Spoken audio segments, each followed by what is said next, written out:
உங்களை கொண்டு செய்ய நினைத்து தடைபடா. அப்பா பிதாவே, நீ யாரை ஆசீர்வதிப்பாய் அவரை ஆசீர்வதிப்பேன் என்று சொல்லி வாக்கு கொடுத்து என்னை ஊழித்து அழைத்தவரே, நாம் செபித்த ஒவ்வொருவருக்காக நன்றி தகப்பனே. கண்ணீரோடு வந்திருக்காங்கப்பா, வேதனையோடு வந்திருக்காங்க. உங்க கரம் அவர்களை தொட்டது, உங்க கரம் அவர்களை தொட்டது. நான் அதை பார்த்தேன்ப்பா.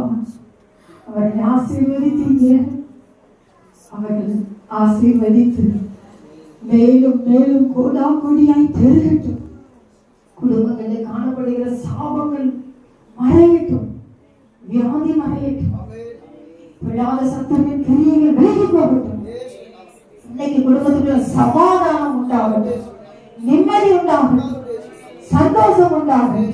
ஒவ்வொருவருடைய குடும்பத்துக்குள்ள அன்பு உண்டாகட்டும், ரட்சிப்பு உண்டாகட்டும். குடி வெளி இயேசுவின் ரத்தத்துல வெளியே போய் விபச்சார வேசித்த ஆவிகள் வெளியேறி போய் என்று கட்டளையிடும். சட்டைகள் பொறாமைகள் இயேசுவின் நாமத்துல வெளியேறி போய் என்று கட்டளையிடும். அப்பா, அருமையான இந்த செபத்தை நடத்துகிற உங்களுடைய பிள்ளைகளை, அவர்களோடு இணைந்து செய்கிற தேவனுடைய பிள்ளைகளை ஒப்பு கொடுத்து செபிக்கிறேன். அப்பா, அவர்கள் தேவைகள் சந்திக்கப்படட்டும். இப்பொழுது இருக்கிறதை காட்டி 1000 மடங்கு பெருக்கட்டும். ஊழியத்தை கொடுங்கப்பா, ஆத்துமாக்களை கொடுங்கப்பா. உங்க பிள்ளைகளை தேசமாக எடுத்து பயன்படுத்துங்கப்பா. உங்களை தூய கருத்தை ஒப்புக்கொள்ளுங்க. இயேசு கிறிஸ்துவின் நாமத்தில் செபிக்கிறோம் நல்ல பிதாவே. ஆமென்.